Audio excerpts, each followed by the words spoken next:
Sorry about that. Took me a while to find the right cue card.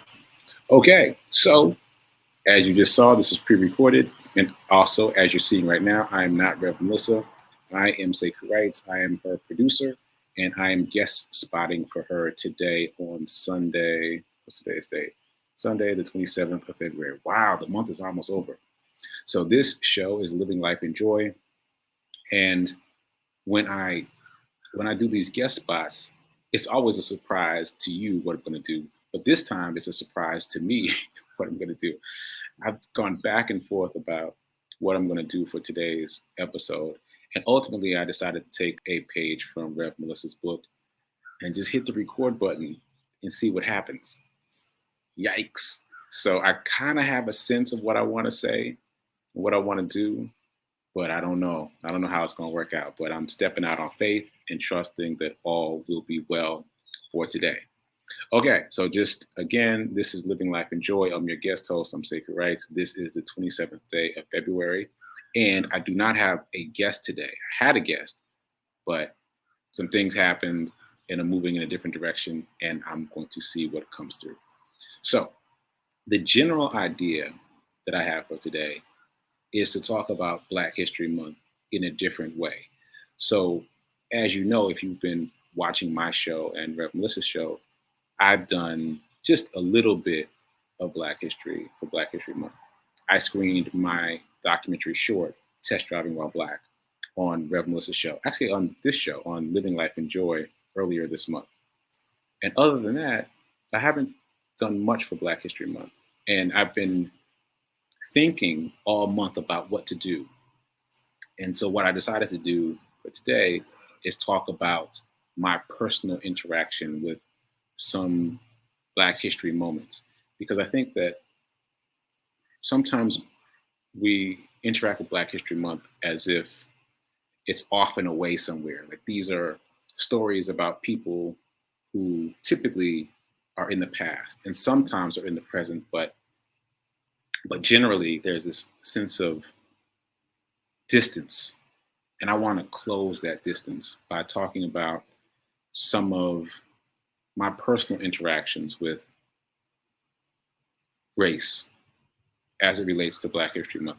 Because, I mean, the point really, to me, the point of Black History Month is to encourage diversity in terms of appreciating our differences and appreciating that there are differences, that we're not all the same, that our life experiences are not all the same, and that our experiences in America are not all the same.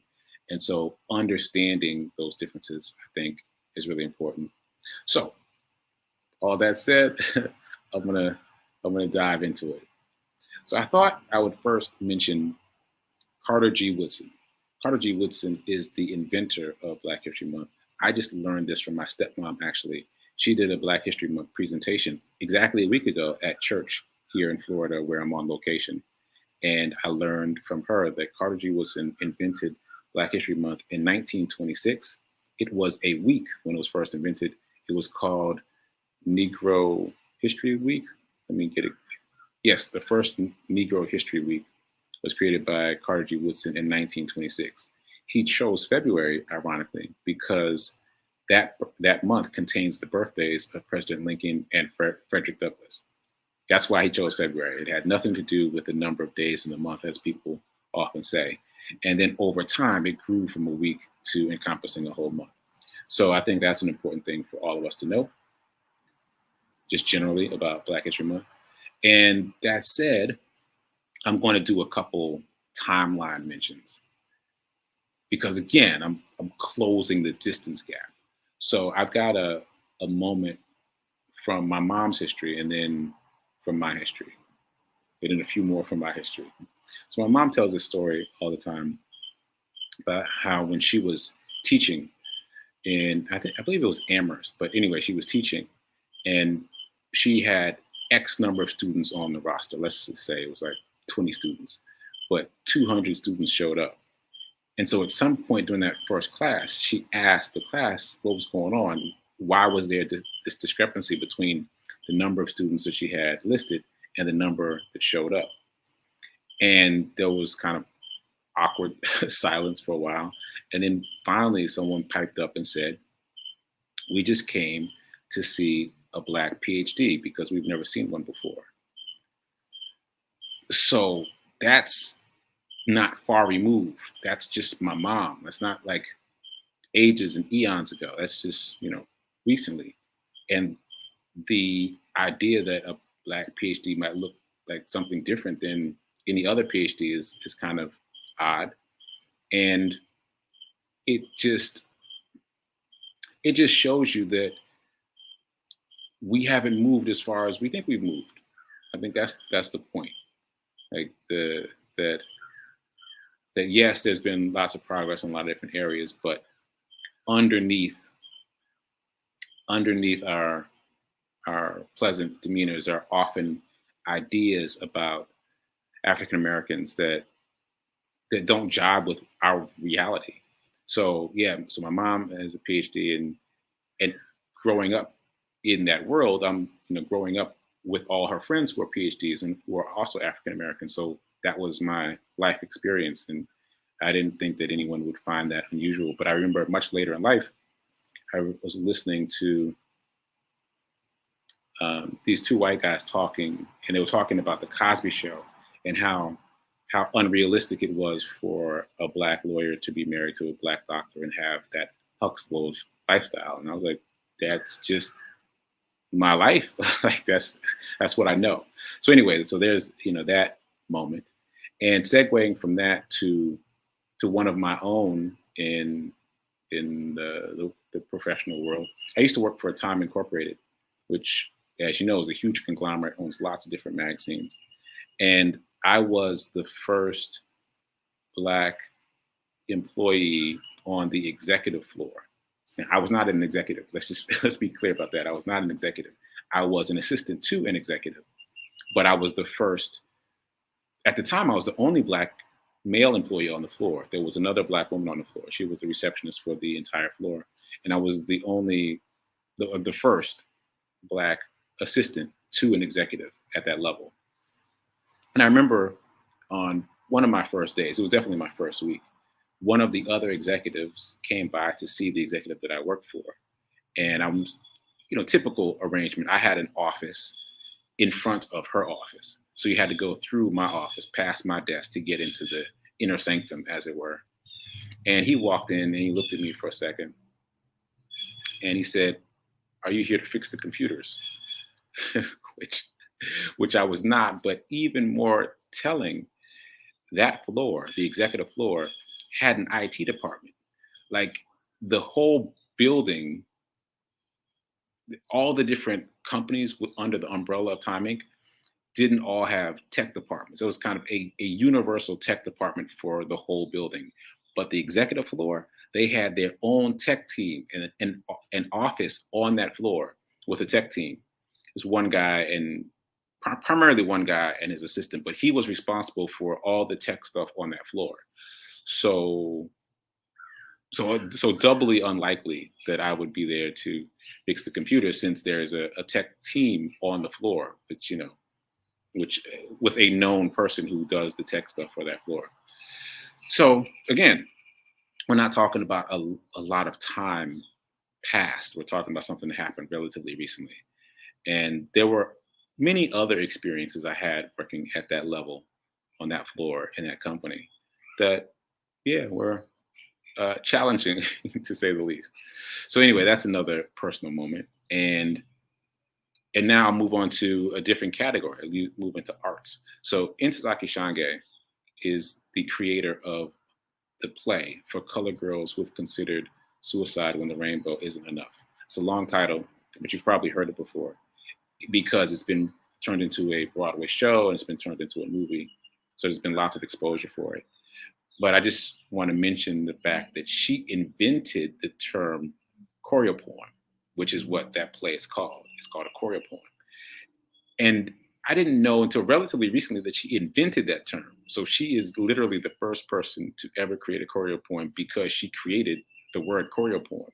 And choreopoem means that it's all these things mixed together. It's poetry, it's spoken word, it's dance, it's movement, it's all these different things collected together in a single piece. And I have modeled my own play, Brown Boy Mad, after her play. And I also call mine a choreo poem. And so the only point there is that she's a recent first because that play was launched in 1976. Yeah.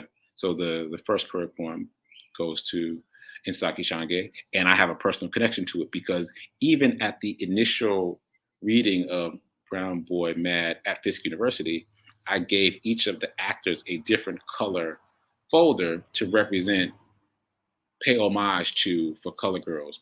In For Color Girls, if you haven't seen it, each of the women wears a different color that represents kind of their color of the rainbow and what they're experiencing. And I echoed that by having each of the actors hold a different color folder. So anyway, that's just another personal moment, another personal connection to some bit of history. Oh, and by the way, I do have show and tell. This is Brown Boy Mad. Oh, let me make it bigger. This is Brown Boy Mad, my play, being performed at Fisk University a couple days ago. A couple days ago, the drama teacher, Professor Fincher, sent this to me. These are the Fisk stagecrafters. I produced, well, produce is a strong word, but we created two staged readings of my play, Brown Boy Mad, right before the pandemic in, what was that, 2020? Yeah, right before the pandemic really took hold.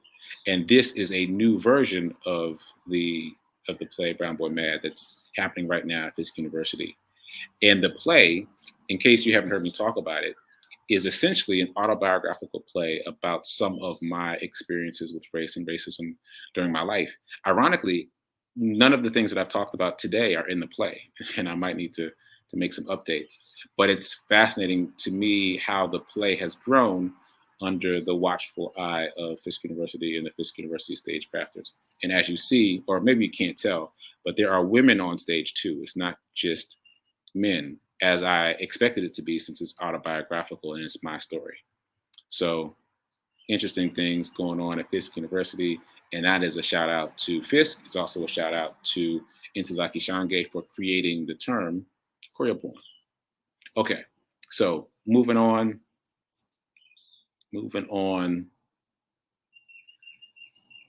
So I'm going to jump to another experience. In high school, I was one of 12 students selected to travel to Cairo, Egypt, to study at the American University in Cairo.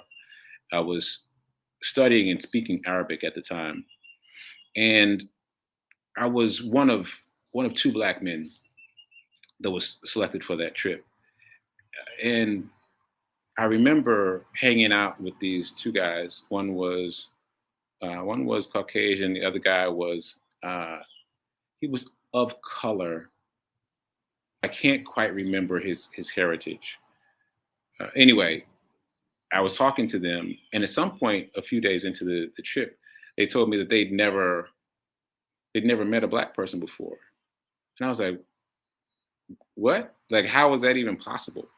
And they were explaining in the ensuing conversation that they've seen Black people, they've interacted with Black people, like in stores, at you know restaurants, etc. But they'd never really had a conversation, person to person, with a Black person before. And that really struck me that that was possible because for the average African American, it's not possible for us to not interact with the larger society. That's not possible.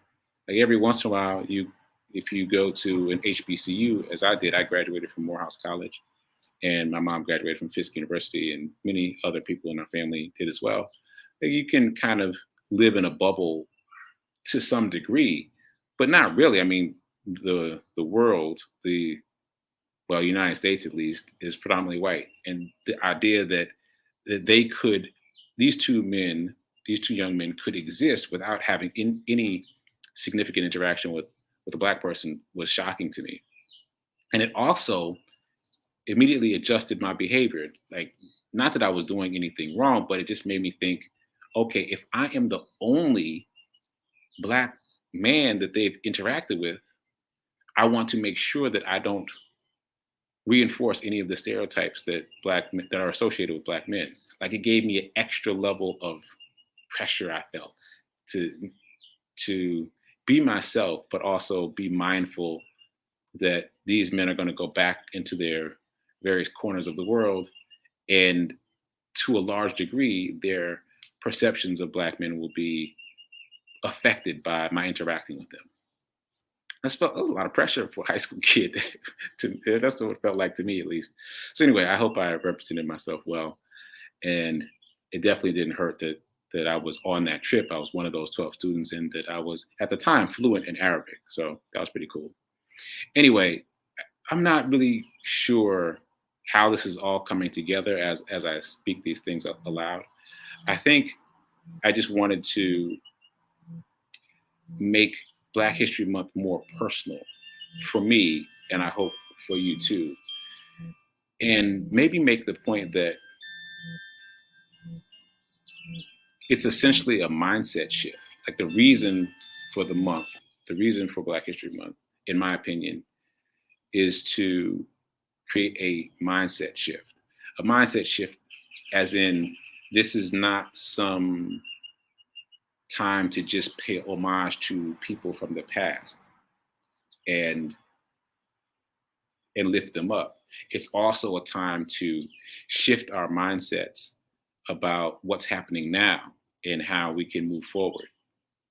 I mentioned that I've screened my film Test Driving While Black on the New Thought Media Network a couple of times. And the first time was actually Black History Month a year ago. And as a result of that, I've been asked by some allies to do some screenings, and that's been interesting.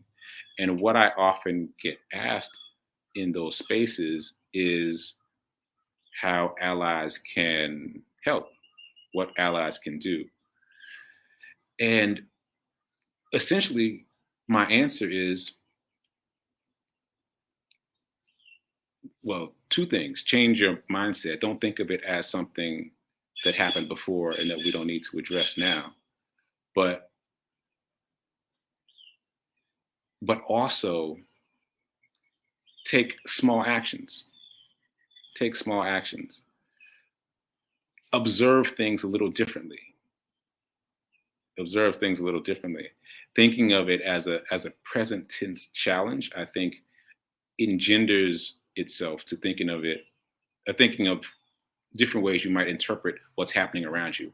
There's a story, I think I got this from Rev Melissa, but there's a story, for example, about two women who were going through a checkout line at a grocery store. And the white woman went through the checkout line first and paid by check, no problems.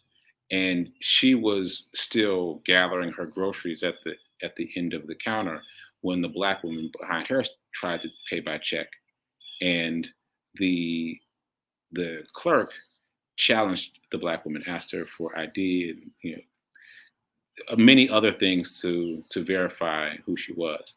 And so the white woman turned around to say, "Why did you ask that woman for all those things? Because you didn't ask me for all those things." And just that shifted the entire situation.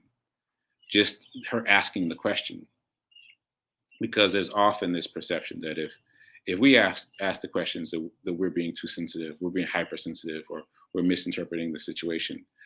But if in that case, that woman had shifted her mindset enough to be perceptive, to be aware of inconsistencies, let's call it that, in behavior, in treatment around her, and just use her voice just by asking a simple question, and that shifted everything. So I say all that to say that is one of the most effective ways to move the needle. Don't think about it as something that needs to happen in Washington, like a policy change, or nonprofits need to handle it. Yeah, all that stuff needs to happen, but person to person, that's the most impactful thing. That's the most impactful action you could take, is just saying something from when you see something. To use that, well, they have that on the subway. Say, if you see something, say something. And then maybe that's appropriate. If you see something and you're able to shift your perception of it, then that could make a difference in the situation around you. So I hope that kind of came together in some kind of way. I think my general point was to personalized Black History Month, to talk about some of the things that have happened to me in my lifetime. And obviously, you can see much more of what's happened to me in my lifetime by checking out my play, Brown Boy Mad. You can just go to my website. Oh, I'll put that up, SekouWrites.com, to see more about how to see Brown Boy Mad and experience it. And I'm actually working on a book, yes, but more like a script, kind of. I am intending to publish the script of Brown Boy Mad, because some people who have watched the play have been confused in parts about what was being said. So it's my intention to publish a book. And now that I've said that out loud, I've made myself accountable to doing that. So you can just go to my website and you can find out more about the play.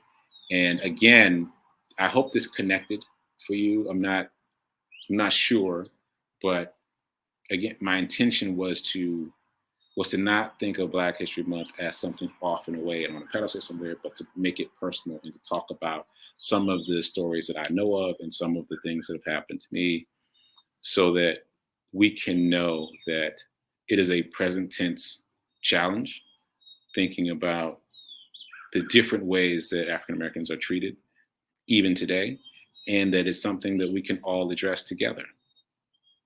Yeah, I hope that connected. All right. Like I said, I was taking a page from Rev. Mel's book and just hitting the record button and going for it. So please, send me some comments, send me some DMs, and let me know if this connected. Maybe I'll do some more with it. But in the meantime, check out my website so you can check out the play. It's funny, and what's the word that was used to describe it? It's not aggressive. I guess I'll put it that way. It tends to be lighthearted, but also very informative. So check it out and enjoy. I hope you enjoyed your Black History Month. Tomorrow is the last day of February. I hope you got something good out of this Black History Month. And let's see, you will see me again on my own show, the Be Your Own Hero show, Monday through Friday, 9:45 a.m. Eastern. You'll see Rev Mel again, also Monday through Friday at 10:30 a.m. Eastern for Sip with Rev Melissa. And all that said, I think you need to keep doing.